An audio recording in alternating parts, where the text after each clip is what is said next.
Good morning. ഇന്ന് നമ്മൾ പറയാൻ പോകുന്നത് ഇന്ത്യയുടെ ഭൂപ്രകൃതിയെ കുറിച്ചാണ്. കഴിഞ്ഞ ക്ലാസ്സിൽ നമ്മൾ കുറച്ച് പറഞ്ഞു വെച്ചു. ഭൂപ്രകൃതി എന്ന് പറയുമ്പോൾ അതിന്റെ സ്ഥാനവും അതിന്റെ അക്ഷാംശം, രേഖാംശം ഇങ്ങനെയുള്ള കാര്യങ്ങളൊക്കെ ആയിരുന്നു കഴിഞ്ഞ ദിവസം നമ്മൾ പറഞ്ഞിട്ടുണ്ടായിരുന്നത്. ഏത് അക്ഷാംശത്തിലാണ്, ഏത് രേഖാംശത്തിലാണ്, ഏത് അവസ്ഥയിലാണ്, അല്ലെങ്കിൽ എവിടെയാണ് ഇന്ത്യ സ്ഥിതി ചെയ്യുന്നത് എന്നുള്ള കാര്യങ്ങളായിരുന്നു കഴിഞ്ഞ ദിവസം നമ്മൾ പറഞ്ഞു വെച്ചത്. ഇനി നമ്മൾ അതിന്റെ കാലാവസ്ഥാപരമായിട്ടുള്ള കാര്യങ്ങളൊക്കെയാണ് പറയാൻ പോകുന്നത്. അപ്പൊ നമുക്ക് പഠിക്കാനുള്ള 10ാമത്തെ അധ്യായത്തിന്റെ പേരാണ് കാലാവസ്ഥ. കാലാവസ്ഥ അല്ലെങ്കിൽ ക്ലൈമറ്റ് എന്നും പറയാറുണ്ട്.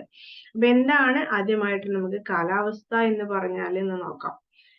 അതില് എന്താണ് കാലാവസ്ഥ എന്നാണ് ഇനി പറയാൻ പോകുന്നത്. വലിയ ഭൂപ്രദേശത്ത് വളരെയധികം കാലം, ഏതാണ്ട് 30 വർഷക്കാലം അനുഭവപ്പെടുന്ന വ്യത്യസ്തമായിട്ടുള്ള ശീതോഷ്ണ അവസ്ഥയാണ്, അതായത് തണുപ്പും ചൂടും മാറി മാറി വരുന്ന ഈ ഒരു അവസ്ഥയെയാണ് നമ്മൾ കാലാവസ്ഥ എന്ന് പറയുന്നത്.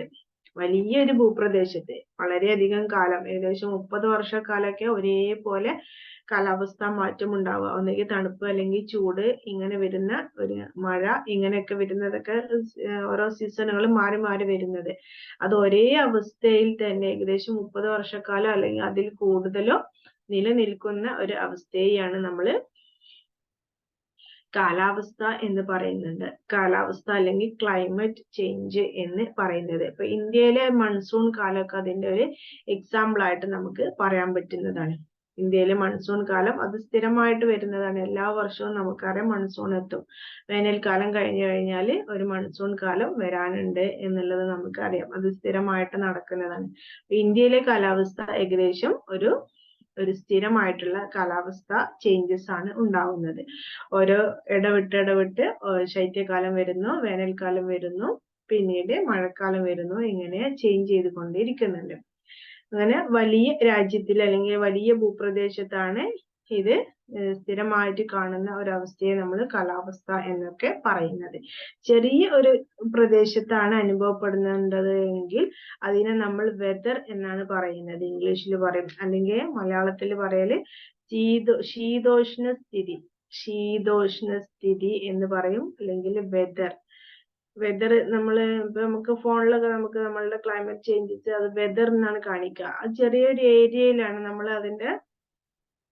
നമ്മൾ നിൽക്കുന്ന പ്രദേശം. അതായത് ചെറിയൊരു ഏരിയ ആണല്ലോ. ഇന്ത്യ മൊത്തത്തിലല്ല അതിൽ നമുക്ക് കാണുന്നത്. നമ്മൾ ഫോണിലൊക്കെ നമുക്ക് ചേഞ്ചസ് കാണുന്നത് നമ്മൾ ഏത് സ്ഥലത്താണോ നിൽക്കുന്നത് ആ ഒരു ചെറിയ ഏരിയയിലുള്ള വെതർ ചേഞ്ചസ് ആണ് നമുക്ക് കാണിക്കുന്നത്. അപ്പൊ ചെറിയ പ്രദേശത്ത് അനുഭവപ്പെടുന്നത് അല്ലെങ്കിൽ ഒരു നഗരത്തിലോ ഒരു ഗ്രാമത്തിലോ ഒക്കെ അനുഭവപ്പെടുന്നതിനെയാണ് വെതർ എന്ന് പറയാ. അല്ലെങ്കിൽ മലയാളത്തിൽ പറയല് ശീതോഷ്ണ സ്ഥിതി എന്നാണ് അറിയപ്പെടുന്നത്. അത് നിശ്ചിത കാലയളവിൽ അനുഭവപ്പെടുന്നു. അത് ഒരുപാട് സമയത്തേക്കോ അല്ലെങ്കിൽ ഒരുപാട് കാലത്തേക്കോ ഒന്നും നിലനിൽക്കുന്നില്ല. വളരെ കുറച്ച് സമയം മാത്രം നിലനിൽക്കുന്ന ഒരു സംഭവമാണ്. അതുകൊണ്ട് ചെറിയ പ്രദേശത്ത് അനുഭവപ്പെടുന്ന അല്ലെങ്കിൽ നഗരങ്ങളിലോ ഗ്രാമങ്ങളിലോ ഒക്കെ അനുഭവപ്പെടുന്ന ഒരു അവസ്ഥയാണ് നമ്മൾ വെതർ എന്ന് പറയുന്നത്.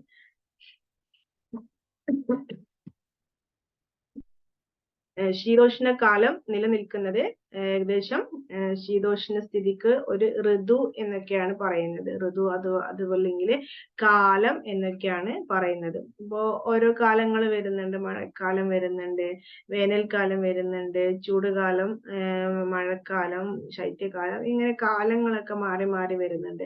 ഇതൊക്കെ ചെറിയൊരു ഏരിയയിലാണ് ഉണ്ടാവുന്നത്. ഇന്ത്യയില് സീസൺസ് മാറി വരുമ്പോഴും അത് കേരളത്തിലുള്ള അതേപോലത്തെ ചേഞ്ചസ് അല്ല തൊട്ടടുത്ത സംസ്ഥാനത്ത് തമിഴ്നാട്ടിൽ വരുന്നത്. ചെറിയൊരു ഏരിയയിൽ മാത്രമേ മാറ്റം വരുന്നുള്ളൂ. അതുകൊണ്ടാണ് നമ്മൾ അതിനെ വെതർ എന്ന് പറയുന്നത്.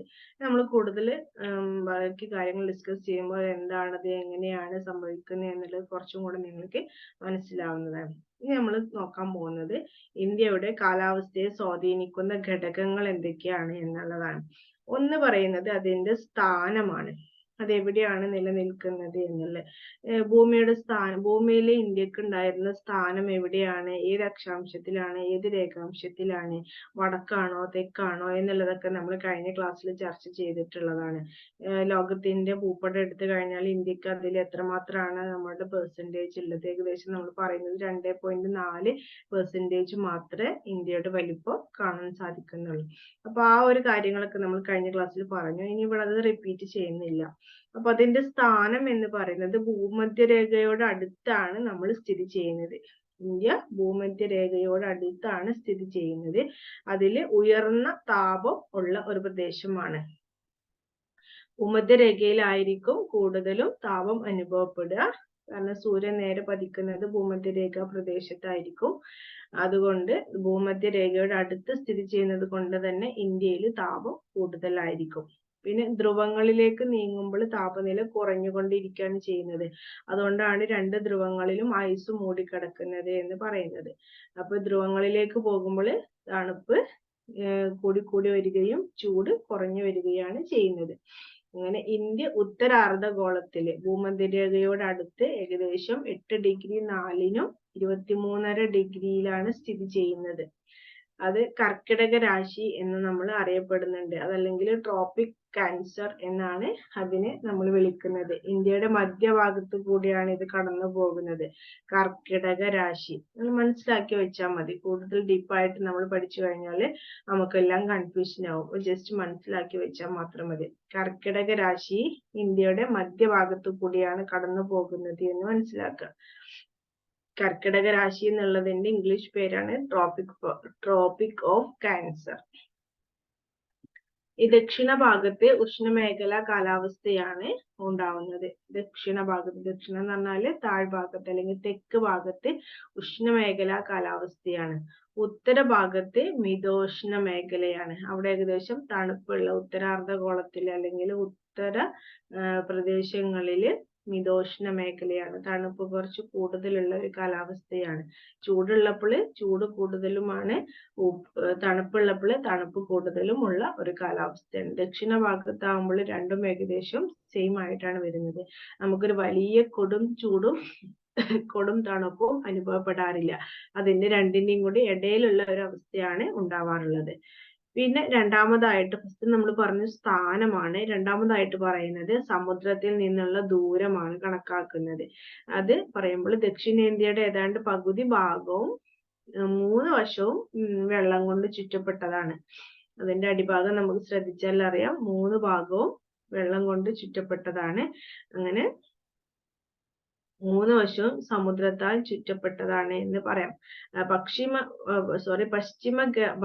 പശ്ചിമ ഭാഗത്ത് അറബിക്കടലാണ്, പൂർവ്വ ഭാഗത്ത് ബംഗാൾ ഉൾക്കടലാണ്, ദക്ഷിണ ഭാഗത്ത് ഇന്ത്യൻ മഹാസമുദ്രം. 3 സൈഡിലും കടലാണെന്ന് പറഞ്ഞു. 3 ഭാഗവും വെള്ളത്താൽ ചുറ്റപ്പെട്ടതാണ്. മുകൾ ഭാഗത്തേക്ക് നമ്മൾക്ക് മറ്റ് സ്റ്റേറ്റുകളുമായിട്ട് കൂടിച്ചേർന്നാണ് കിടക്കുന്നത്.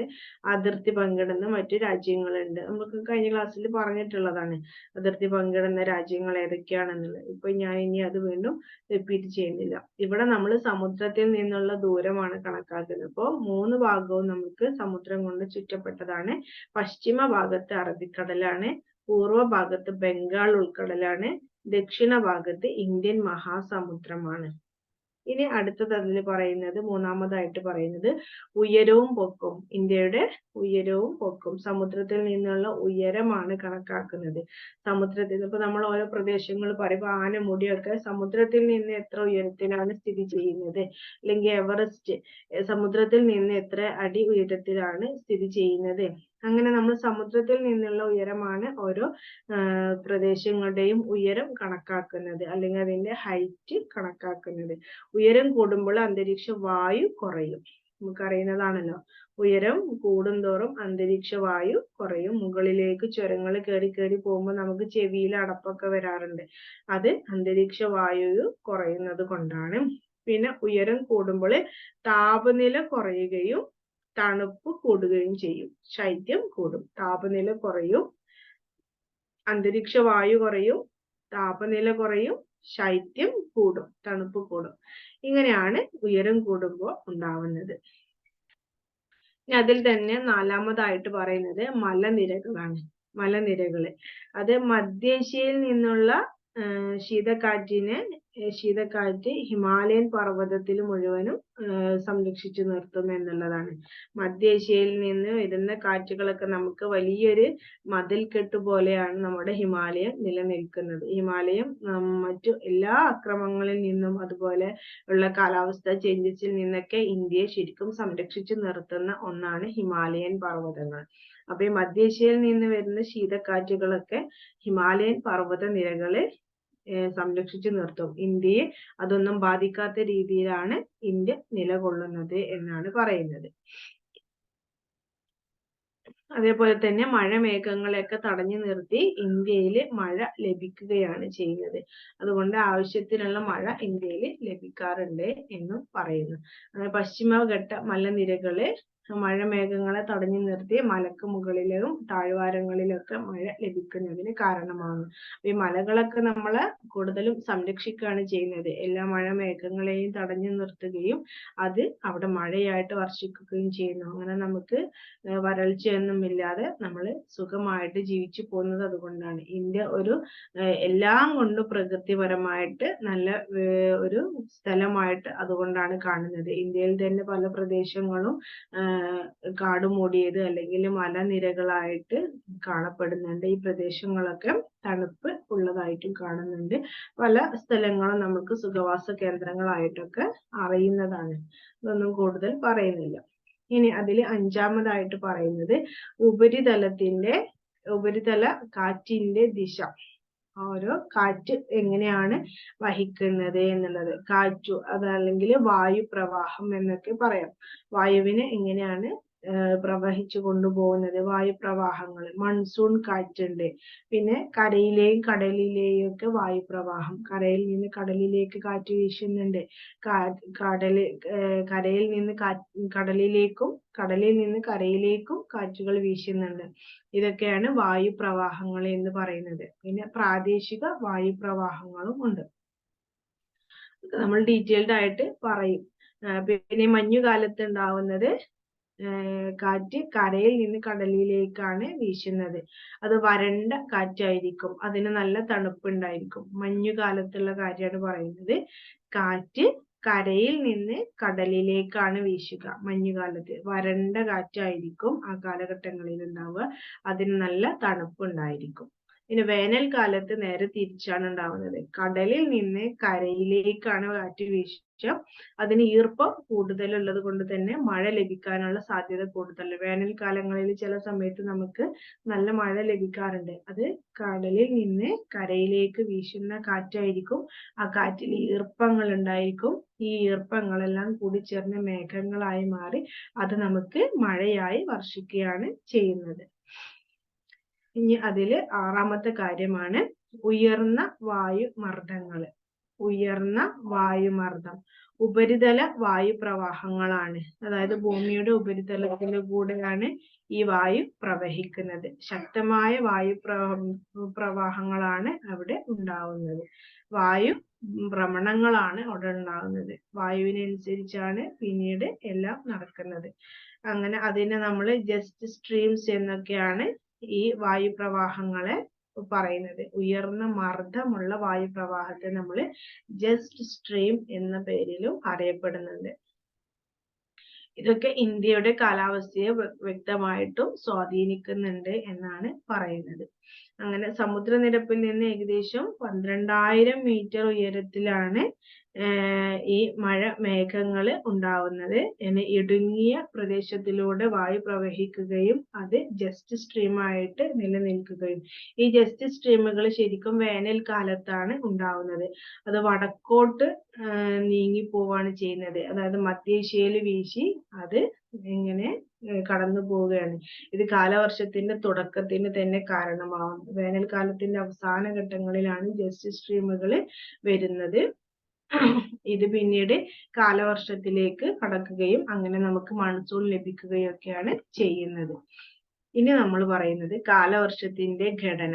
എങ്ങനെയാണ് കാലവർഷം നടക്കുന്നത്? ഇപ്പൊ നമ്മൾ പ്രധാനമായിട്ടും 6 കാര്യങ്ങൾ പറഞ്ഞു. നിങ്ങൾക്ക് അത് മനസ്സിലായിട്ടുണ്ടാവും എന്ന് വിചാരിക്കുന്നു. അടുത്തതാണ് കാലവർഷത്തിന്റെ ഘടന. മൺസൂൺ.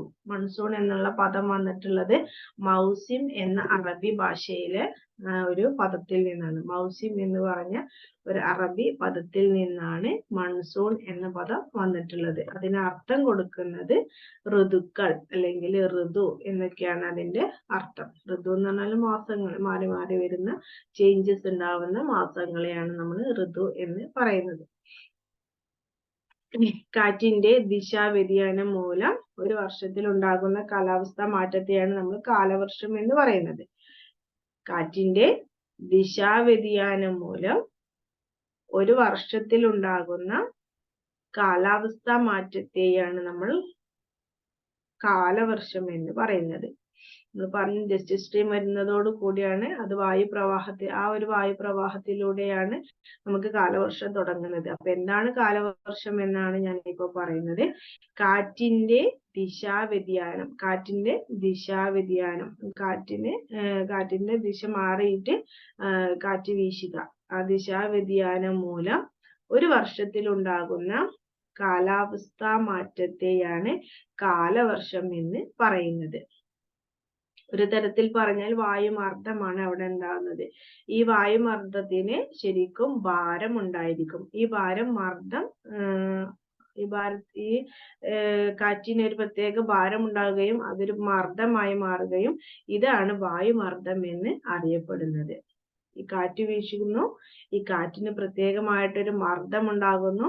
ഈ മർദ്ദത്തോടു കൂടി ഇത് പോകുമ്പോൾ അതിനെ നമ്മൾ വായുമർദ്ദം എന്ന് പറയുന്നു. കുറച്ചൊരു വെയിറ്റ് ഉണ്ടായിരിക്കും, അതിന് കുറച്ചൊരു ഭാരം അനുഭവപ്പെടും. മർദ്ദമുള്ളത് കൊണ്ടാണ് വായുവിന് ഭാരം അനുഭവപ്പെടുന്നത്. ഇങ്ങനെ താപനില കൂടുകയും മർദ്ദം കുറയുകയും ചെയ്യും. ആ സമയത്ത് താപനില കുറയുമ്പോൾ മർദ്ദം കൂടും. പിന്നെ അത് രണ്ടും ഓപ്പോസിറ്റ് റിയാക്ഷൻ ആണ് ഉണ്ടാവുന്നത്. താപനില കൂടുമ്പോൾ മർദ്ദം കുറയും, താപനില കുറയുമ്പോൾ മർദ്ദം കൂടും. രണ്ടും ഓപ്പോസിറ്റ് റിയാക്ഷൻ ആണ് ഉണ്ടാവുന്നത്. അങ്ങനെ വായുമർദ്ദത്തിന്റെ വ്യതിയാനങ്ങള് ആണ് കാറ്റുണ്ടാകുന്നതിന് കാരണമാകുന്നത്. വായുമർദ്ദത്തിന്റെ വ്യതിയാനമാണ് കാറ്റുണ്ടാവാൻ കാരണമാകുന്നത് എന്ന് മനസ്സിലാക്കുക. പിന്നെ മൺസൂൺ ടർഫ് എന്താണ് എന്നുള്ളതാണ്, അല്ലെങ്കിൽ മൺസൂൺ തണ്ണിത്തൊട്ടി എന്നൊക്കെയാണ് പറയുന്നത്.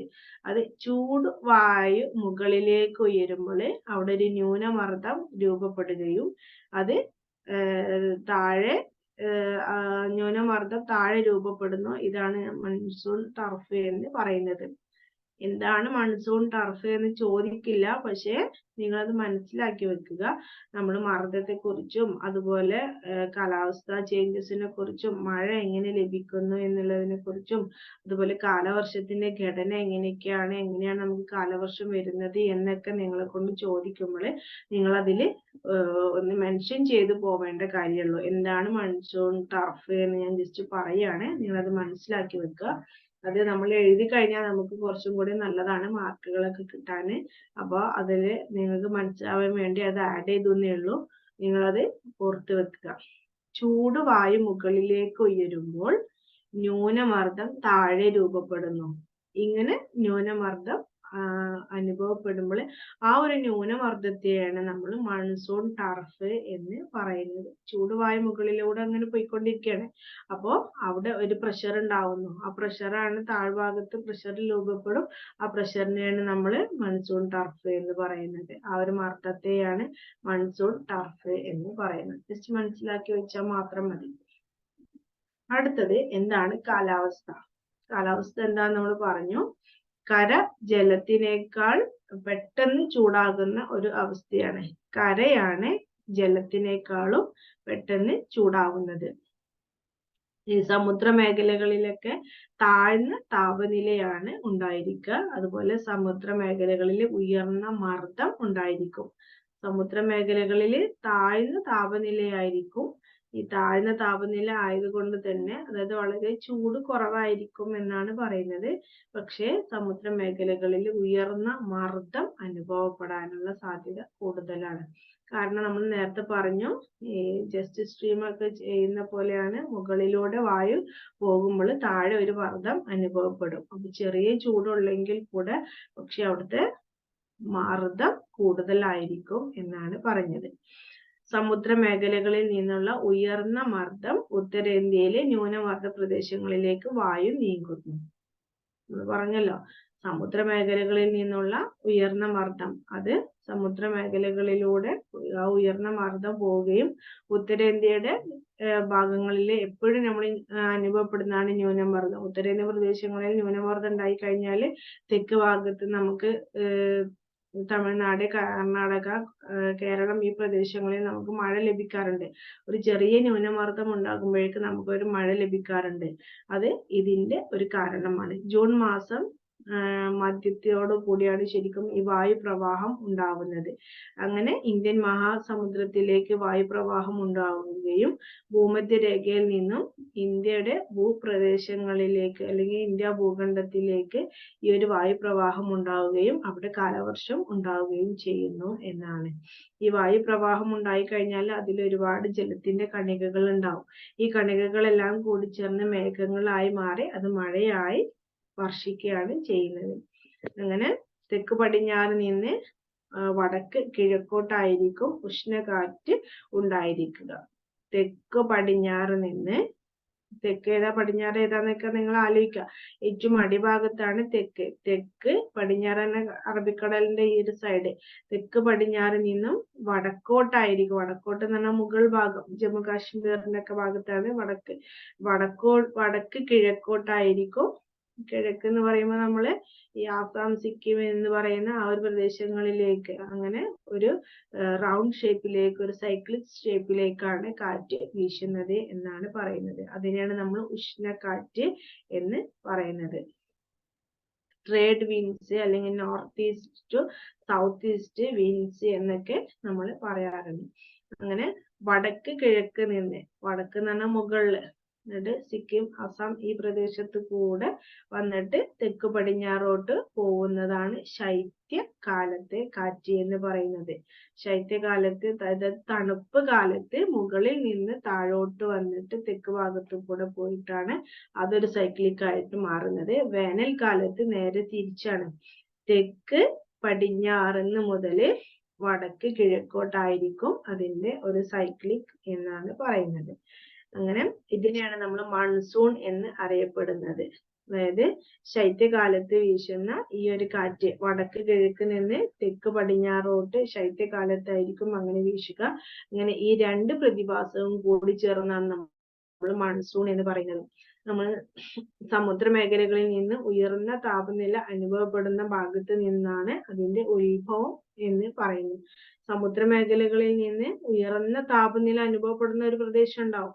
എല്ലായിടത്തും നമുക്ക് ഉയർന്ന താപനില ഒരേ സമയത്ത് കാണണമെന്നില്ല. പക്ഷെ അതിൽ ഏറ്റവും കൂടുതൽ ഉയർന്ന താപനില അനുഭവപ്പെടുന്ന ഒരു പ്രദേശം ഉണ്ടാവും. ആ പ്രദേശത്ത് നിന്ന് അല്ലെങ്കിൽ ആ ഭാഗത്ത് നിന്നാണ് അതിന്റെ ഉത്ഭവമായിട്ട് നമുക്ക് കാണാൻ സാധിക്കുന്നത്.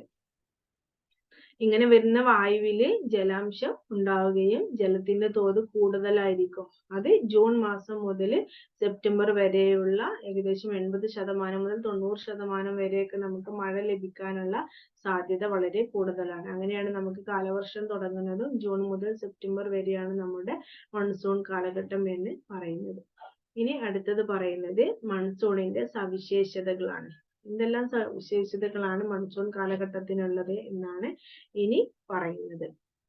ഒരേ രീതിയിൽ സ്ഥിരമായിട്ട് ഉത്ഭവിക്കുന്നതല്ല ശരിക്കും മൺസൂൺ. ഒരേ രീതിയിൽ എന്നും നമുക്ക് ഒരേപോലെ അല്ലല്ലോ മഴ കിട്ടുന്നത്. ഇതിപ്പോ നമുക്ക് ശരിക്കും മൺസൂൺ കാലഘട്ടമാണ്. നമുക്കിപ്പോ ഇന്നോ ഇന്നലെയോ ഒന്നും മഴ ലഭിക്കുന്നില്ല. എപ്പോഴെങ്കിലും മഴ ലഭിച്ചാലായി. അപ്പൊ കാലാവസ്ഥ ചേഞ്ചസ് ഇപ്പൊ നമുക്ക് നന്നായിട്ട് ഫീൽ ചെയ്യുന്നുണ്ട്. ഇപ്പോൾ പണ്ട് കാലങ്ങളെ അപേക്ഷിച്ച് നോക്കുമ്പോൾ ഇപ്പൊ നമുക്ക് മഴ വളരെ കുറവാണ്. അല്ലെങ്കിൽ ഒരു 3-4 വർഷങ്ങൾക്ക് മുന്നേ ഉള്ള അവസ്ഥയും ഇപ്പോഴത്തെ അവസ്ഥയും നോക്കുമ്പോൾ നമുക്ക് മഴ വളരെ കുറവാണ് ഈ വർഷത്തിൽ. അപ്പൊ നമ്മളുടെ മൺസൂൺ കാലഘട്ടത്തില് മൺസൂൺ ചേഞ്ചസ് വളരെയധികം ഫീൽ ചെയ്യുന്നുണ്ട്. ഒരേ രീതിയിൽ സ്ഥിരമായി ഉത്ഭവിക്കുന്നതല്ല ശരിക്കും മൺസൂൺ എന്ന് പറയുന്നത്.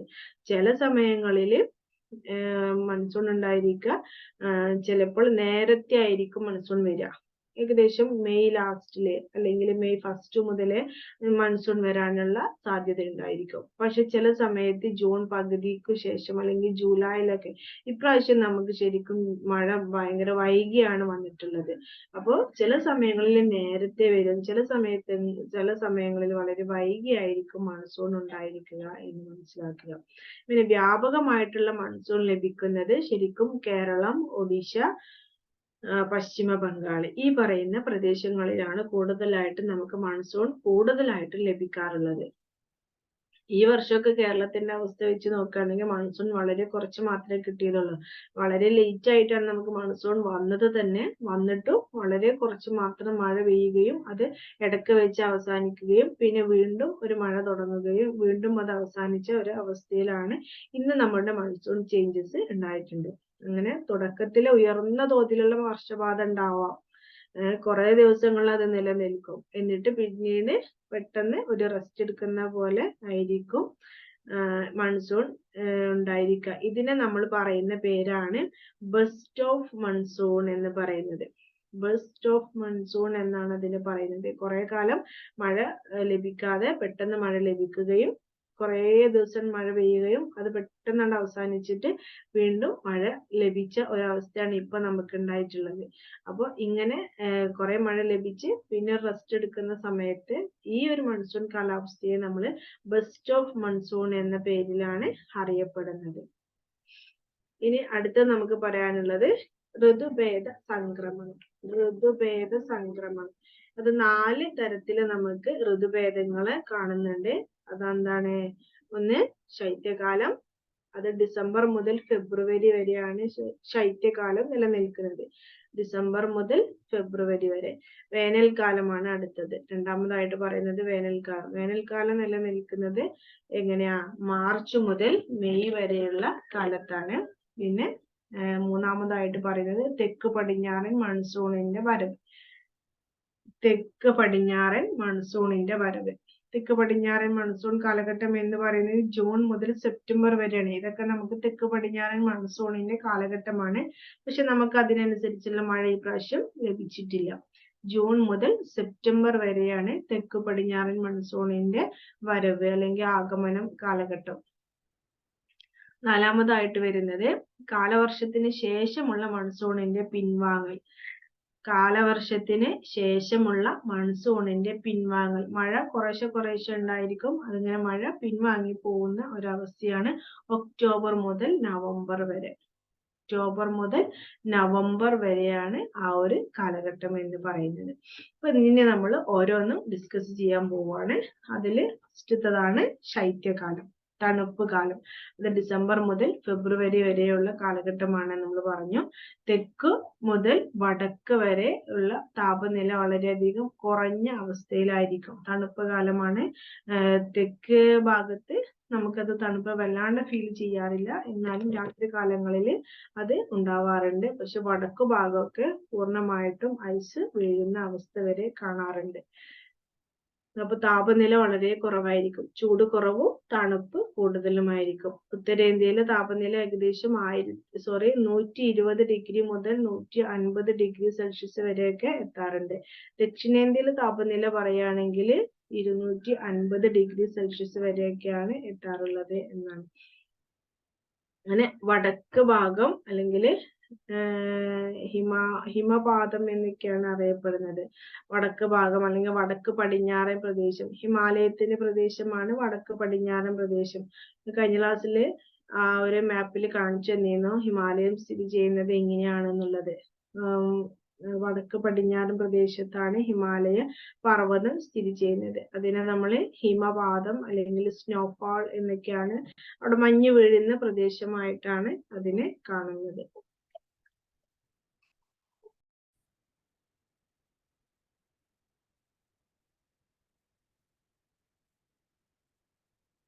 വെസ്റ്റേൺ ഡിസ്റ്റർബൻസ് എന്നൊക്കെ ഇതിനെ പറയുന്നുണ്ട്. പടിഞ്ഞാറൻ പ്രവാഹം എന്നാണ് അതിന്റെ മലയാളമായിട്ട് പറയുന്നത്. വടക്ക് ഭാഗം അല്ലെങ്കിൽ വടക്ക് പടിഞ്ഞാറൻ ഹിമപാതത്തെ നമ്മൾ വെസ്റ്റേൺ ഡിസ്റ്റർബൻസ് എന്നൊക്കെ പറയുന്നുണ്ട്. അല്ലെങ്കിൽ വർഷപാതം ലഘുവായിരിക്കും ഇവിടെ.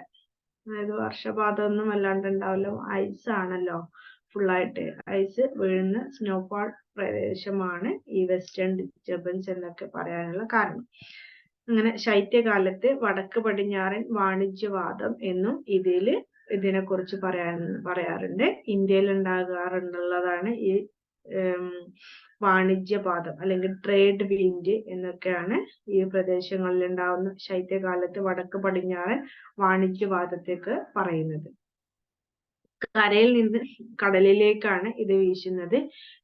കരയിൽ നിന്ന് കടലിലേക്കാണ് ഇത് വീശുന്നത്. വരണ്ട കാലാവസ്ഥയാണ് ഇവിടെ ഉണ്ടായിരിക്കുക. ഈ വാണിജ്യവാദം മൂലം തന്നെ തമിഴ്നാട് പ്രദേശങ്ങളിലേക്ക്, തീരപ്രദേശങ്ങളിലേക്ക് ശൈത്യകാലത്ത് മഴ ലഭിക്കാനുള്ള സാധ്യത കൂടുതലാണ്. ഈ ഒരു വാണിജ്യവാദം കൊണ്ടാണ് തമിഴ്നാട് പ്രദേശങ്ങളില്, തീരപ്രദേശങ്ങളിലൊക്കെ ശൈത്യകാലത്ത് മഴ ലഭിക്കാനുള്ള സാധ്യത കൂടുതൽ. അങ്ങനെ വടക്ക് കിഴക്ക് വാണിജ്യവാദങ്ങളുണ്ട്.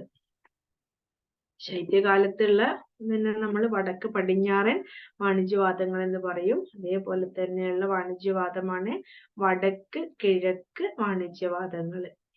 രണ്ടു ഭാഗത്തേക്കും വീശുന്ന വാണിജ്യവാദങ്ങളുണ്ട്, കാറ്റുകളാണ്.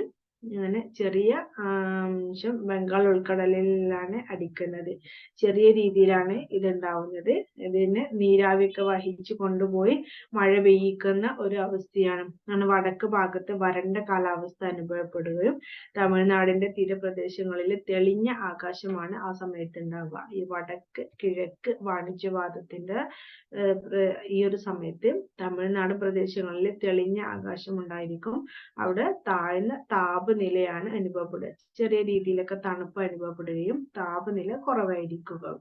പിന്നെ ശൈത്യകാല മഴ, ഈ റാബി വിളക്കൊക്കെ കൂടുതലും യൂസ്ഫുൾ ആണ്. ആ സമയത്ത് റാബി വിളവ് ഒക്കെ നല്ല ഉഷാറായിട്ട് വരുന്ന ഒരു സമയമാണ്. അപ്പൊ ശൈത്യകാലത്ത് കിട്ടുന്ന ഈ ഒരു മഴ അവിടുത്തെ വിളവുകളൊക്കെ കൂടുതലും ഉഷാറായി വരാന്, അല്ലെങ്കിൽ അതിന്റെ വളർച്ചയ്ക്ക് കൂടുതലും അത്യാവശ്യമാണ്. ഇനി രണ്ടാമതായിട്ട് പറയുന്നതാണ് ചൂടുകാലം. ഫസ്റ്റ് നമ്മൾ പറഞ്ഞു ശൈത്യകാലം, രണ്ടാമത്തത് ചൂടുകാലം. അതെ, ഫെബ്രുവരി അവസാനത്തോടു കൂടിയാണ് ഈ ഒരു ചൂടുകാലം തുടങ്ങുന്നത്. അതോടുകൂടി ഫെബ്രുവരി അവസാനത്തോടു കൂടിയൊക്കെ താപം കൂടുകയും അങ്ങനെ വേനൽക്കാലം ആരംഭിക്കുകയും ചെയ്യും. വേനൽക്കാലം നമ്മൾ പറഞ്ഞു മാർച്ച് മുതൽ മെയ് വരെയുള്ള കാലഘട്ടത്തെയാണ് നമ്മൾ വേനൽക്കാലം അല്ലെങ്കിൽ ചൂടുകാലം എന്നൊക്കെ പറയുന്നത്. ഇവിടെ ഉണ്ടാവുന്നത് ഉയർന്ന താപമാണ് അനുഭവപ്പെടുന്നത്. ഇങ്ങനെ സമതല പ്രദേശങ്ങളിലൊക്കെ ഇന്ത്യയുടെ പടിഞ്ഞാറ് ഭാഗത്ത് നിന്ന് ഈ സമതല പ്രദേശങ്ങളിലേക്ക്, അതായത് ഉപമഹാദ്വീപുകളുടെ ഭാഗത്തേക്കൊക്കെ ഒരു ചൂട് അനുഭവപ്പെടുന്ന, ഉയർന്ന താപം അനുഭവപ്പെടുന്ന അവസ്ഥയായിട്ടാണ് കാണുന്നത്. വടക്കൻ സമതലങ്ങളില് ദീർഘമേറിയ ന്യൂനമർദ്ദങ്ങൾ ഉണ്ടാകുന്നു. വടക്കൻ പ്രദേശങ്ങളില് ന്യൂനമർദ്ദങ്ങൾ ഉണ്ടാവുകയും അതിന് ന്യൂനമർദ്ദം എന്നൊക്കെയാണ്, ദീർഘമേറിയിട്ടുള്ള ന്യൂനമർദ്ദങ്ങൾ ഉണ്ടാവുകയും അതിന് കാലവർഷ തോണി എന്നാണ് അറിയപ്പെടുന്നത്. ഈ വടക്ക് പ്രദേശങ്ങളിലേക്ക് വലിയ ന്യൂനമർദ്ദങ്ങൾ ഉണ്ടാവാറുണ്ട്. ഇങ്ങനെ ഉണ്ടാവുന്ന ന്യൂനമർദ്ദത്തെയാണ് കാലവർഷത്തോണി എന്നുള്ള പേരിൽ അറിയപ്പെടുന്നത്. അല്ലെങ്കിൽ മൺസൂൺ ത്രോ എന്നൊക്കെയാണ് പറയപ്പെടുന്നത്. Monsoon throw. ഈ കാലത്ത് വടക്ക് പടിഞ്ഞാറൻ ഭാഗത്ത് ഇന്ത്യയിൽ ഉച്ചയ്ക്ക് ശേഷമുള്ള മഞ്ഞ് കാറ്റുകൾ സാധാരണയായിട്ട് ലഭിക്കാറുണ്ട്. വേനൽക്കാലത്ത് അന്തരീക്ഷത്തിൽ വരണ്ട കാലാവസ്ഥയും ഉത്തരേന്ത്യൻ സമതല പ്രദേശങ്ങളിലൊക്കെ ഇത്തരത്തിലുള്ള കാറ്റുകൾ വീശാനുള്ള സാധ്യത കൂടുതലാണ്. പിന്നെ പ്രാദേശികമായിട്ട് ഇതിനെ വിളിക്കുന്നതാണ് ലൂ എന്ന് പറയുന്നത്. പ്രാദേശിക കാറ്റാണ്. ഇന്ത്യയിൽ വീശുന്ന പ്രാദേശിക വാദം ഏതാണെന്ന് വെച്ചാൽ പ്രാദേശിക കാറ്റാണ് ലൂ, LOO, ലൂ. അല്ലെങ്കിൽ ഇതിനെ ഉഷ്ണക്കാറ്റ് എന്നും പറയാറുണ്ട്. ചില സമയങ്ങളിൽ സൂര്യാഘാതം ഏൽക്കാനുള്ള സാധ്യത ഈ ഒരു കാലാവസ്ഥയിൽ ഉണ്ടാവാറുണ്ട്. അങ്ങനെ കാറ്റിനും ഇടിമിന്നലോട് കൂടിയ മഴക്കൊക്കെ സാധ്യത കൂടുതലുള്ള ഒരു സമയമാണ് ഇത്. അങ്ങനെ പശ്ചിമ ബംഗാളില് അടിക്കുന്നതാണ് ഈ ഒരു കൊടുങ്കാറ്റിനെയാണ് ഖാൽ വൈശാഖി എന്ന് പറയുന്നത്. ഖാൽ, അതായത് വൈശാഖി മാസത്തിലെ ആപത്തി എന്നൊക്കെ അവരതിന് പറയാറുണ്ട്. ഖാൽ വൈശാഖി. പശ്ചിമ ബംഗാളില് ഇങ്ങനെ വീശുന്ന കാറ്റിനെയാണ് ഖാൽ വൈശാഖി എന്ന പേരിൽ വിളിക്കുന്നത്. ഉഷ്ണകാലത്തിന്റെ അവസാന ത്തോടെയാണ് ഈ കാലവർഷത്തിന്റെ തുടക്കം തുടങ്ങുന്നത്. അങ്ങനെയാണല്ലോ നമുക്ക് ഇവിടെ നടക്കാറുള്ളത്. ചൂട് കാലം അവസാനിക്കുന്നതോട് കൂടിയാണ് കാലവർഷം തുടങ്ങുന്നത്. വർഷപാതം കേരളത്തിലെ കർണാടകയിലൊക്കെ സാധാരണ രീതിയിലാണ് കാണുന്നത്. പിന്നെ മൺസൂണിന്റെ കാലഘട്ടത്തിന് മുമ്പ് തന്നെ വർഷപാതത്തിന്റെ ഒരു തുടക്കം ഉണ്ടാകാറുണ്ട്. അതിനെ നമ്മൾ മാംഗോ ഷവേഴ്സ് എന്നൊക്കെയാണ് പറയപ്പെടുന്നത്. കാരണം ആ ഒരു ചെറിയ മഴ കിട്ടുന്നതോട് കൂടിയാണ്, ഫസ്റ്റിലൊരു മഴ കിട്ടുന്നതോട് കൂടിയാണ് മാങ്ങകളൊക്കെ പഴുക്കുന്നത്. മാംഗോസ് പഴുക്കാനുള്ള ഒരു സമയമാണ്. അതുകൊണ്ടാണ് മാംഗോ ഷവർ എന്ന് പറയുന്നത്. മാങ്ങ വർഷപാതം എന്നൊക്കെയാണ് അതുകൊണ്ട് അതിനെ വിളിക്കുന്നത്. ഇത്രയാണ് നമുക്കതിൽ പറയാനുള്ളത്. മൂന്നാമതായിട്ട് പറയുന്നത് തെക്ക് പടിഞ്ഞാറൻ കാലവർഷത്തിന്റെ ആഗമനം. നേരത്തെ പറഞ്ഞിരുന്നു 4 കാര്യങ്ങളുണ്ട്. അതിൽ മൂന്നാമത്തേതാണ് തെക്ക് പടിഞ്ഞാറൻ കാലവർഷത്തിന്റെ ആഗമനം. തെക്ക് പടിഞ്ഞാറ്, അതായത് താഴെ നിന്ന് കന്യാകുമാരി അല്ലെങ്കിൽ കേരളത്തിന്റെ ഭാഗം മുതൽ പടിഞ്ഞാറോട്ട് അറബിക്കടലിന്റെ ഭാഗത്തോട് വരുന്ന കാറ്റിനെയാണ് ആ ഒരു കാലവർഷം. അങ്ങനെ അത്യുഷ്ണത്തിൽ നിന്നുള്ള മോചനമാണ് ഇവിടെ ലഭിക്കുന്നത്. അത്രയും കാലം പെരും ചൂടായിരിക്കും.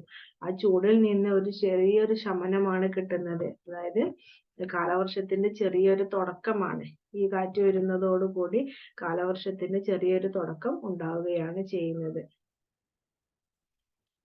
ഈ സമയത്ത് വിളവെറുക്കാനൊക്കെ കർഷകർ കാത്തിരിക്കുന്ന ഒരു സമയമായിട്ടാണ് കാണുന്നത്. ഖാരിഫ് സീസൺ ആണ്. ഖാരിഫ് വിളകളുടെ ഒരു സീസൺ ആയിട്ടാണ് ഇതിനെ കാണുന്നത്. വിളവിറക്കാൻ കാത്തിരിക്കുന്ന സമയമാണ്. ആ ഒരു മഴ, ഫസ്റ്റിലൊരു മഴ ലഭിക്കുകയും മൺസൂൺ തുടങ്ങുകയും അതോടുകൂടി ഖാരിഫ് സീസൺ തുടങ്ങുകയാണ് ചെയ്യുന്നത്. ജൂൺ മാസം മുതൽ സെപ്റ്റംബർ വരെയാണ് ഈ വർഷപാതത്തിന്റെ കാലഘട്ടമായിട്ട് പറയുന്നത്. പറഞ്ഞ മഴക്കാലം ജൂൺ മുതൽ സെപ്റ്റംബർ വരെയുള്ള കാലഘട്ടമാണ് എന്നുള്ളത്. അങ്ങനെ ഉത്തരേന്ത്യയിൽ മൺസൂൺ വരൾച്ച കൂടുതലായിട്ടും ഉണ്ടാവാറുണ്ട്. ഉത്തരേന്ത്യ പ്രദേശങ്ങളിൽ മൺസൂൺ കാരണം വരൾച്ച ഉണ്ടാവാറുണ്ട്.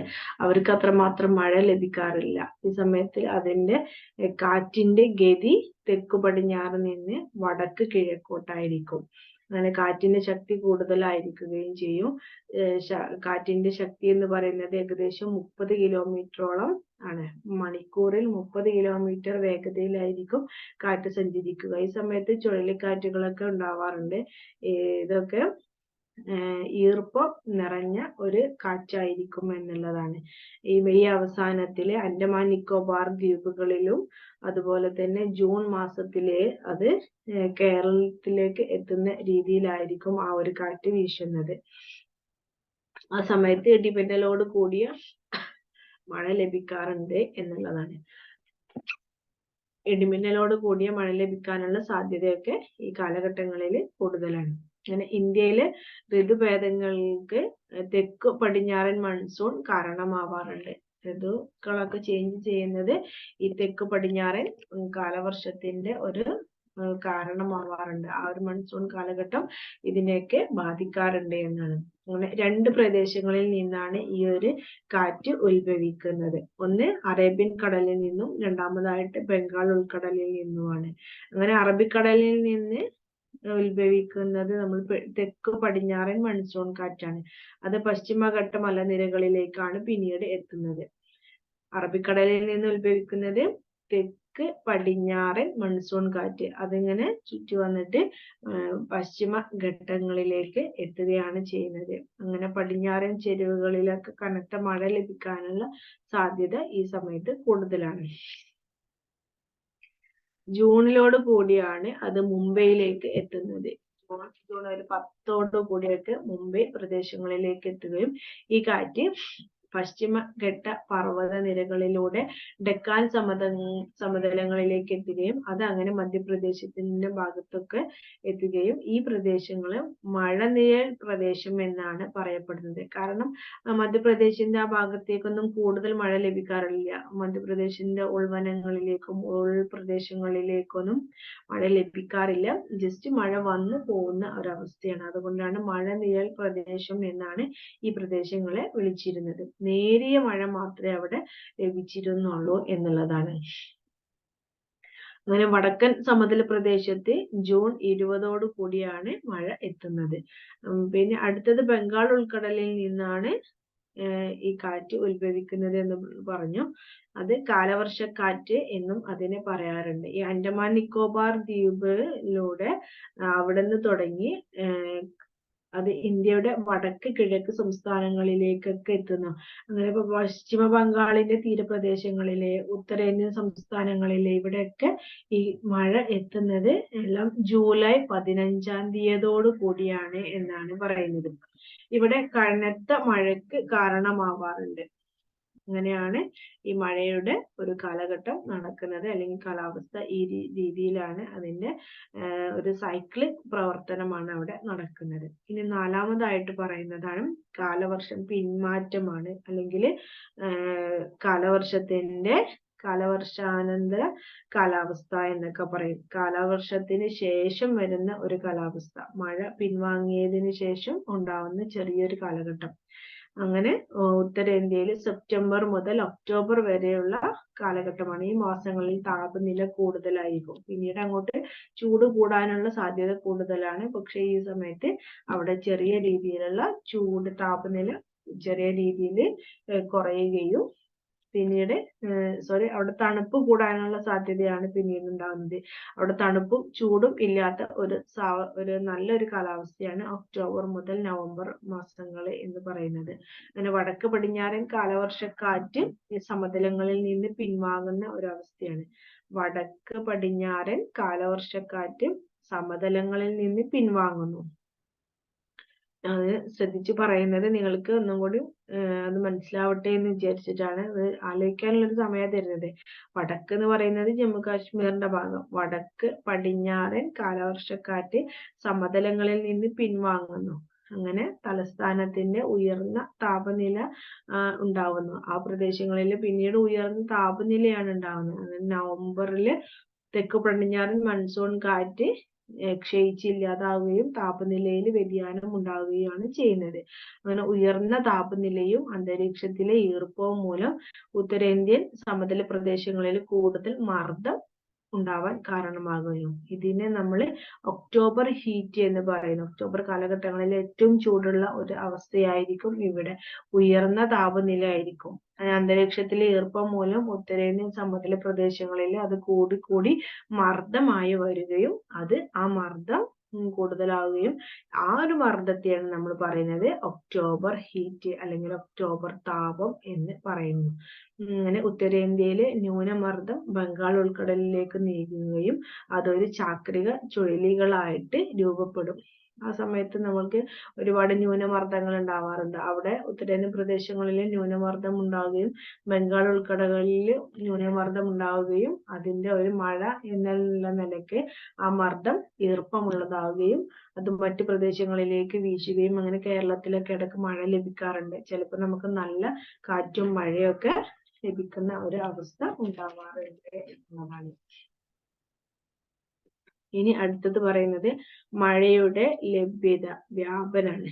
മഴയുടെ ലഭ്യത, മഴ എത്രമാത്രം നമുക്ക് ലഭിക്കുന്നുണ്ട് എന്നുള്ളതാണ്. അങ്ങനെ ഉയർന്ന മഴ ലഭിക്കുന്ന പ്രദേശങ്ങളിൽ അത് ഏകദേശം 200 സെന്റിമീറ്ററിന് മുകളിൽ നമുക്ക് മഴ ലഭിക്കുന്നുണ്ടെങ്കിൽ അത് ഉയർന്ന മഴ ലഭിക്കുന്ന പ്രദേശങ്ങളായിട്ടാണ് നമ്മൾ പറയപ്പെടാറുള്ളത്. ഏറ്റവും കൂടുതൽ മഴ ലഭിക്കുന്നത് ഇന്ത്യയുടെ പശ്ചിമ തീരത്താണ്. അതായത് കേരളം, തമിഴ്നാട്, ആന്ധ്രാപ്രദേശ് ഇങ്ങനെ വരുന്ന പ്രദേശങ്ങളെയാണ് നമ്മൾ പശ്ചിമ തീരം എന്ന് പറയുന്നത്. ഇവിടെ ഉപഹിമാലയ പർവ്വത നിരകളുടെ വടക്ക് പടിഞ്ഞാറൻ പ്രദേശങ്ങളെ എന്നൊക്കെ പറയുന്നുണ്ട്. ഗാരോ, ഖാസി, ജനീഷ്യ കുന്നുകളിൽ ഇവിടെയൊക്കെ മേഘാലയയുടെ ഭാഗങ്ങളാണ്. ഈ പ്രദേശങ്ങളിലൊക്കെ ഉയർന്ന മഴ ലഭിക്കാനുള്ള സാധ്യത കൂടുതലാണ്. ഏകദേശം 200 സെന്റിമീറ്ററിന് മുകളിൽ മഴ ലഭിക്കാറുണ്ട് എന്നുള്ളതാണ്. ഇനി രണ്ടാമതായിട്ട് പറയുന്നത് മിതമായ രീതിയിൽ മഴ ലഭിക്കുന്നത്. മിതമായ രീതിയിൽ എന്ന് പറഞ്ഞാൽ ഏകദേശം 100 സെന്റിമീറ്ററിനും 200 സെന്റിമീറ്ററിനും ഇടയ്ക്ക് മഴ ലഭിക്കുന്നതിനെയാണ് നമ്മൾ മിതമായ രീതിയിൽ മഴ ലഭിക്കുന്നത് പ്രദേശങ്ങൾ എന്ന് പറയുന്നത്. പശ്ചിമഘട്ട പർവ്വത നിരകളിലും അതുപോലെ പശ്ചിമ ബംഗാള്, ഒഡീഷ, ബംഗാള്, ബീഹാർ ഈ പ്രദേശങ്ങളെയാണ് ഈ 100 സെന്റിമീറ്ററിനും 200 സെന്റിമീറ്ററിനും ഇടയിൽ മഴ ലഭിക്കുന്ന പ്രദേശങ്ങളായി കണക്കാക്കുന്നത്. ഇനി അടുത്തതാണ് കുറഞ്ഞ മഴ ലഭിക്കുന്ന പ്രദേശങ്ങള്. അത് 60 സെന്റിമീറ്ററിനും 100 സെന്റിമീറ്ററിനും ഇടക്ക് മഴ ലഭിക്കുന്ന പ്രദേശങ്ങളെയാണ് കൂടുതലും കുറഞ്ഞ മഴ ലഭിക്കുന്ന പ്രദേശങ്ങളായിട്ട് കണക്കാക്കുന്നത്. ആ പ്രദേശങ്ങൾ എന്ന് പറഞ്ഞാല് ഉത്തർപ്രദേശ്, രാജസ്ഥാന്, ഡെക്കാൻ പീഠഭൂമികളുടെ ഉൾപ്രദേശങ്ങൾ. എന്നിട്ട് പറയാം ഉത്തർപ്രദേശ്, രാജസ്ഥാന്, ഡെക്കാൻ പീഠഭൂമികളുടെ ഉൾപ്രദേശങ്ങൾ. ഈ പ്രദേശങ്ങളൊക്കെയാണ് നമ്മൾ മഴ കുറഞ്ഞ പ്രദേശങ്ങളായി കണക്കാക്കുന്നത്. ഇവിടെ 60 സെന്റിമീറ്ററിനും 100 സെന്റിമീറ്ററിനും ഇടയ്ക്ക് മഴ ലഭിക്കുന്ന പ്രദേശങ്ങളായിട്ടാണ് കണക്കാക്കുന്നത്. ഈ നാലാമതായിട്ട് പറയുന്നത് അപര്യാപ്തമായ മഴ ലഭിക്കുന്നത്. വളരെ കുറച്ച് മാത്രം മഴ ലഭിക്കുന്ന അവസ്ഥയാണ്. എപ്പോഴെങ്കിലും മാത്രമേ അവിടെ മഴ ലഭിക്കുകയുള്ളൂ. അങ്ങനെയുള്ള പ്രദേശങ്ങളാണ് ഗുജറാത്ത്, രാജസ്ഥാന്, ലഡാക്ക്, ഇന്ത്യയുടെ ദക്ഷിണ ഭാഗത്തിന്റെ മധ്യഭാഗങ്ങൾ. ദക്ഷിണ ഭാഗം പൂർണ്ണമായിട്ട് പറയുന്നില്ല, കാരണം നമ്മളൊക്കെ ദക്ഷിണ ഭാഗത്താണ്, നമുക്കൊക്കെ നന്നായിട്ട് മഴ ലഭിക്കാറുണ്ട്. നമ്മളെ ഭാഗത്ത് നിന്ന് കുറച്ച് മുകളിലേക്ക് പോയി കഴിഞ്ഞാലുള്ള ആ ഒരു പ്രദേശങ്ങള്, ഡെക്കാൻ പീഠഭൂമികളുടെ ആ പ്രദേശങ്ങളൊക്കെ അവർക്ക് വളരെ കുറഞ്ഞ രീതിയിൽ മഴ ലഭിക്കുന്ന പ്രദേശങ്ങളായിട്ടാണ് കാണുന്നത്. അത് 60 സെന്റിമീറ്ററിനും താഴെ മഴ ലഭിക്കുന്ന പ്രദേശങ്ങളെയാണ് നമ്മൾ അപര്യാപ്തമായ മഴ ലഭിക്കുന്ന പ്രദേശങ്ങൾ എന്ന് പറയപ്പെടുന്നത്. ഇത്രയാണ് നമുക്ക് ലഭിക്കുന്ന മഴയുടെ വ്യാപ്തി എത്രമാത്രം ഉണ്ട് എന്നുള്ള കാര്യങ്ങൾ മനസ്സിലാക്കാനുള്ളത്. അടുത്തതാണ് സാമൂഹിക സാംസ്കാരിക ജീവിതം. എങ്ങനെയാണ് ഋതുഭേദങ്ങൾ എങ്ങനെയൊക്കെയാണ് നമ്മളെ ബാധിക്കുന്നത്, സാമൂഹിക സാംസ്കാരിക രീതികളെ ഏത് രീതിയിലേക്ക് ബാധിക്കുന്നുണ്ട് എന്നുള്ളതാണ്. അങ്ങനെ ഋതുഭേദങ്ങള്. ഇന്ത്യ കാർഷിക രാജ്യമാണെന്ന് നമുക്ക് എല്ലാവർക്കും അറിയാം. ഋതുക്കളെ അനുസരിച്ചാണ് കൃഷി നടത്തുന്നത്. ഇന്ത്യയിലെ ഓരോ കാലഘട്ടത്തിലും ഓരോ ഋതുക്കൾക്കനുസരിച്ചാണ് നമ്മൾ ഓരോ വിളവുകൾ നടത്താറുള്ളത്. മൺസൂൺ കാലവർഷത്തിന്റെ മുന്നോടിയായിട്ടാണ് ഈ ഖാരിഫ് വിളകൾ കൂടുതലും കൃഷി ചെയ്യുന്നത്. ഖാരിഫ് വിളകള് മൺസൂൺ കാലഘട്ടത്തിന്റെ മുന്നോടിയായിട്ടാണ് കൃഷി ചെയ്യുന്നത്. അങ്ങനെ വിളവെടുപ്പ് നടത്തുന്നത് മൺസൂൺ കാലവർഷത്തിന്റെ ശേഷമാണ്. മൺസൂൺ കാലഘട്ടം കഴിഞ്ഞതിന് ശേഷം മാത്രമാണ് നമ്മൾ വിളവെടുപ്പ് നടത്തുന്നുള്ളൂ. ആ കാലഘട്ടത്തിന് മൺസൂണിന് മുന്നേ കൃഷി ചെയ്യുകയും മൺസൂൺ കഴിഞ്ഞതിന് ശേഷം മാത്രം വിളവെടുപ്പ് നടത്തുകയും ചെയ്യുന്നു. അതാണ് ഖാരിഫ് വിളവിന്റെ ഒരു പ്രത്യേകത. ശൈത്യകാലത്താണ് റാബി വിളവ് ഇറക്കുന്നതും വിളവെടുക്കുന്നതും ആ കാലഘട്ടം തന്നെ. അധികം കാലഘട്ടമില്ല, വളരെ പെട്ടെന്ന് നമുക്ക് അത് കൃഷി ചെയ്യുകയും ആ ശൈത്യകാലത്ത് തന്നെ നമ്മൾ അതിന്റെ വിളവെടുപ്പ് നടത്തുകയും ചെയ്യുന്നുണ്ട്. അങ്ങനെ ശൈത്യകാലത്തിന്റെ അവസാന ഘട്ടത്തിലാണ് സെയ്ദ് വിളവ് നമ്മൾ ഇറക്കുന്നത്. അങ്ങനെ ഭക്ഷണത്തിലെ പ്രധാന ധാന്യങ്ങളായിട്ട് പറയുന്നത് നിലക്കടല, ബദാം പരിപ്പ് ഇതൊക്കെയാണ്. ഇത് നമുക്ക് സാമൂഹിക സാംസ്കാരിക ജീവിത രീതി, നമ്മുടെ ജീവിത രീതിയിൽ നമുക്ക് അതൊക്കെയാണ് ഉള്ളത്. നമ്മൾ കൂടുതലും കഴിക്കുന്ന സാധനങ്ങളാണ് നിലക്കടല, ബദാം പരിപ്പ്. ഇതൊക്കെ ദക്ഷിണ ഭാഗത്തെ പ്രധാന ധാന്യങ്ങളായിട്ടാണ് പറയുന്നത്. അടുത്തത് ശൈത്യകാലത്തെ ഉത്സവങ്ങളാണ്. അവിടെ മകരസംക്രാന്തി ഉത്സവമുണ്ട്, ലഹരി, അതുപോലെ പഞ്ചാബ്, പൊങ്കല്, ഇങ്ങനെ വരുന്ന ഉത്സവങ്ങളൊക്കെ ആ ഒരു പ്രദേശങ്ങളിൽ നടക്കുന്നുണ്ട്. പിന്നെ ബസന്ത് പഞ്ചമി, ഇത് ഫെബ്രുവരി മാസങ്ങളിലാണ് നടക്കുന്നത്. പിന്നെ നല്ല വിളവിനായിട്ട് പ്രാർത്ഥിക്കുന്ന ഒരു ഉത്സവമാണ് ഈ ബസന്ത് പഞ്ചമി എന്ന് പറയുന്ന ഉത്സവം. അത് കൃഷി ചെയ്യുകയും അവർക്ക് നല്ല വിളവ് ലഭിക്കാൻ വേണ്ടിയുള്ള ഒരു പ്രാർത്ഥനയാണ് അവിടെ നടക്കുന്നത്. ആ ഒരു ഉത്സവം അതിനു വേണ്ടിയാണ് അവര് നടത്തുന്നത്. അത് ഇത്രയും പറഞ്ഞത് ശൈത്യകാലത്ത് നടത്തുന്ന ഉത്സവങ്ങളാണ്. ഉഷ്ണകാലത്ത് നടത്തുന്ന ഉത്സവങ്ങളാണ് വൈശാഖി, അതേപോലെ ഹോളി. ഇത് രണ്ടും ഉഷ്ണകാലങ്ങളിൽ നടക്കുന്നതാണ്. കേരളത്തില് ഓണമാണ് ഒരു പ്രധാന ഉത്സവമായിട്ട് കാണുന്നത്. കേരളത്തിന്റെ ഉത്സവമാണ് ഓണം. നെൽകൃഷിയുടെ വിളവെടുപ്പ് കാലഘട്ടമാണ് ഈ ഓണം കാലഘട്ടം എന്ന് പറയുന്നത്. മൺസൂൺ കാലം കഴിഞ്ഞ് വിളവെടുപ്പിന്റെ കാലഘട്ടമാണ്. മൺസൂൺ കാലഘട്ടം കഴിഞ്ഞാൽ പിന്നെ എല്ലാത്തിന്റെയും വിളവെടുപ്പിന്റെ കാലഘട്ടമായിട്ടാണ് പറയുന്നത്. മറ്റു ആഘോഷങ്ങളൊക്കെ ഇന്ത്യയിലുണ്ട്. അത് ഒന്ന് ദസറ, ഒന്ന് ദുർഗാ പൂജ, ദീപാവലി, ഇങ്ങനെ വരുന്ന മറ്റ് ആഘോഷങ്ങളുണ്ട്. ഇത് രണ്ടും ഇപ്പൊ ഇത്രയും പറഞ്ഞത് കാലങ്ങളെ അടിസ്ഥാനമാക്കി ശൈത്യകാലത്തെയും ഉഷ്ണകാലത്തെയും ഒക്കെ അടിസ്ഥാനമാക്കിയുള്ള ഉത്സവങ്ങളായിരുന്നു. അതല്ലാത്ത ഉത്സവങ്ങളും നമുക്ക് ഇന്ത്യയിലുണ്ട്. ദസറ ഉണ്ട്, ദുർഗാ പൂജയുണ്ട്, ദീപാവലി ഉണ്ട്, അങ്ങനെ വരുന്ന ഉത്സവങ്ങളൊക്കെ ഉണ്ട്. നെക്സ്റ്റ് നമ്മൾ പറയാൻ പോകുന്നത് ആഗോള പരിസ്ഥിതി മാറ്റത്തിന്റെ അനന്തരഫലങ്ങൾ ഇന്ത്യയുടെ കാലാവസ്ഥയെ എങ്ങനെയൊക്കെയാണ് ബാധിക്കുന്നത്. ആഗോള പരിസ്ഥിതിപരമായിട്ടുള്ള മനുഷ്യന്റെ മുഴുവൻ ഒരു പ്രവർത്തനം കൊണ്ട് നമ്മുടെ ആഗോള തരത്തിലുള്ള ഒരു മാറ്റം എങ്ങനെയാണ് നടക്കുന്നത്. ഇന്ത്യയിൽ പ്രധാന 4 ഋതുക്കളുണ്ട്. ഈ ഋതുക്കളൊക്കെ മാറി മാറി വരാനുള്ള ഒരു പ്രധാന കാര്യം നമ്മള് മനുഷ്യരായ ആളുകള് ഭൂമിയിൽ ചെയ്യുന്നതിന്റെ ഒരു അനന്തര ഫലമായിട്ടാണ് എന്നാണ് പറയുന്നത്. ഇപ്പൊ ഈ വർഷമൊക്കെ നമുക്ക് മഴ വളരെ കുറവാണ്. നമുക്ക് കഴിഞ്ഞ വർഷം അതിന്റെ മുന്നത്തെ വർഷമൊക്കെ അപേക്ഷിച്ച് നോക്കുമ്പോൾ മഴ നമുക്ക് ലഭിച്ചിട്ടേ ഇല്ല. വളരെ കുറച്ച് മാത്രമേ ലഭിച്ചിട്ടുള്ളൂ. അപ്പൊ നമ്മളുടെ കാലാവസ്ഥ ചേഞ്ചസ് ഉണ്ടാവാനുള്ള ഒരു പ്രധാന കാരണം നമ്മൾ മനുഷ്യന്മാരുടെ ചില പ്രവർത്തനങ്ങൾ കൊണ്ടാണ് എന്നാണ് പറയപ്പെടുന്നത്. അങ്ങനെ ഇന്ത്യയിലെ പ്രധാന 4 ഋതുഭേദങ്ങൾ ഏതൊക്കെയെന്ന് നമുക്കറിയാം. വേനൽക്കാലം, ശൈത്യകാലം, ശിശിരകാലം, മൺസൂൺ കാലം. ഇതിനൊക്കെ ഒരുപാട് ചേഞ്ചസ് നമ്മുടെ നാട്ടില് വന്നുകൊണ്ടിരിക്കുന്നുണ്ട്. അങ്ങനെ ആഗോള താപനില വർധനവ് എങ്ങനെയാണ് ഉണ്ടാവുന്നതെന്ന് നോക്കാം. നഗരവൽക്കരണം കൊണ്ട് ഉണ്ടാവുന്നുണ്ട്. പിന്നെ ജനസംഖ്യാ വർധനവ്, ഈ കാര്യങ്ങളെല്ലാം അന്തരീക്ഷ മലിനീകരണത്തിന് പ്രധാന കാരണങ്ങളാവുകയാണ്. നഗരവൽക്കരണം കൊണ്ടുണ്ടാവുന്നുണ്ട്. ഒരുപാട് ജനങ്ങൾ ഉണ്ടാവുന്നുണ്ട്. നമ്മള് പലതരത്തിലുള്ള വാഹനങ്ങൾ ഉപയോഗിക്കുന്നു. ഒരു വീട്ടിൽ തന്നെ 4ഉം 5ഉം വാഹനങ്ങൾ ഉപയോഗിക്കുന്നവരുണ്ട്. അപ്പൊ അതിന്റെയൊക്കെ പുക, ഇതെല്ലാം നമ്മുടെ അന്തരീക്ഷത്തെ മോശമായി ബാധിക്കുകയും അത് നമ്മളുടെ ഋതു സൈക്ലിക്കിനെ തന്നെ അത് കൂടുതലായിട്ടും ബാധിക്കുന്നു എന്നുള്ള. ജനസംഖ്യാ വർധന ഒരു പ്രധാന കാരണമാണ്. മനുഷ്യർ ഓരോരുത്തരും അവരുടേതായ ഇഷ്ടങ്ങൾക്കനുസരിച്ചാണ് ജീവിക്കുന്നത്. അല്ലാണ്ട് നിയമങ്ങൾക്കനുസരിച്ചോ നമ്മുടെ പ്രകൃതിക്കനുസരിച്ചോ ജീവിക്കുന്നില്ല. അത് കാരണം തന്നെ ആഗോള തരത്തിൽ തന്നെ നമ്മുടെ താപനില വർദ്ധിക്കുകയും അത് ഭൂമിയുടെ ഓരോ കാര്യങ്ങളെയും ബാധിക്കുന്നുണ്ട്. അപ്പൊ ഇതെല്ലാം ഒരു മലിനീകരണം എന്നുള്ള നിലക്കാണ് കാണുന്നത്. ഇതെല്ലാം മലിനീകരണത്തിന് അല്ലെങ്കിൽ അന്തരീക്ഷ മലിനീകരണത്തിന് കാരണമാവുന്നുണ്ട്. അന്തരീക്ഷത്തിലെ കാർബൺ ഡൈ ഓക്സൈഡും അതുപോലെ ഫ്ലൂറോ കാർബണിന്റെയും ഒക്കെ CFC എന്ന് പറയുന്ന ഫ്ലൂറോ കാർബണിന്റെയൊക്കെ അതുപോലെയുള്ള മറ്റ് വിഷവാതകങ്ങളുടെയൊക്കെ അളവ് വളരെ കൂടിയിട്ടുണ്ട്. തോത് വളരെ കൂടുതലാണ്. അതൊക്കെ നമ്മള് സൂക്ഷിക്കാത്തത് കൊണ്ട് മാത്രം വരുന്നതാണ്.